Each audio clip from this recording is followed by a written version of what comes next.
It was meant to be nothing more than a casual birthday party for a mutual friend, just an evening of laughter, drinks, and music. Emily, my wife, and I walked in together, dressed neatly, ready to mingle. I expected a simple, relaxed night, but almost instantly, I sensed something was wrong.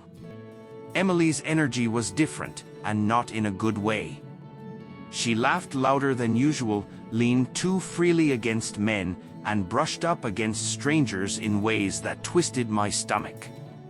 She wasn't acting like a wife, she was acting like she was single, as if our marriage didn't even exist. At first, I tried to brush it off, convincing myself it was just harmless fun. But then I noticed her focus on Jason, the man she'd been talking to all evening.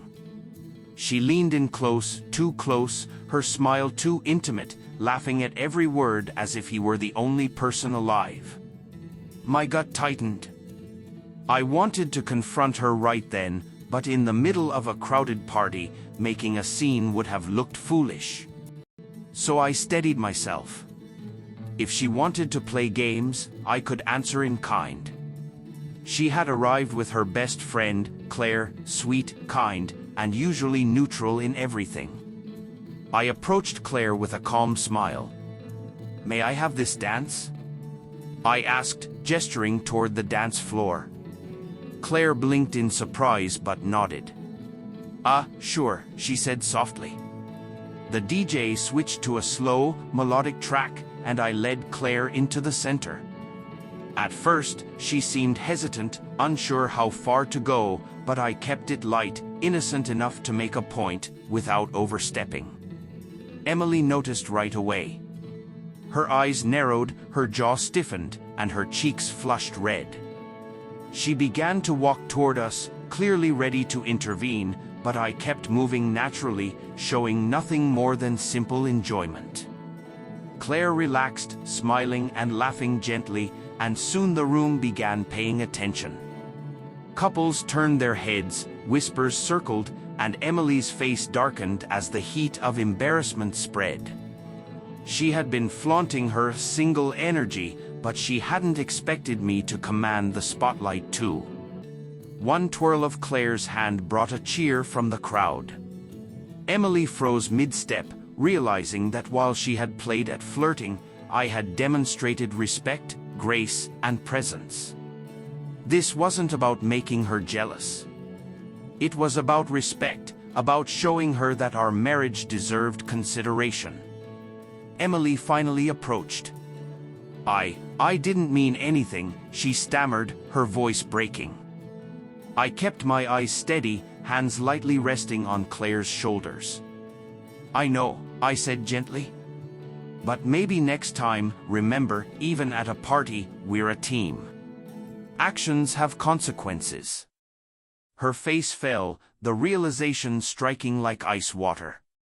Her careless behavior hadn't gone unseen, and now she felt the sting of it, right in front of others.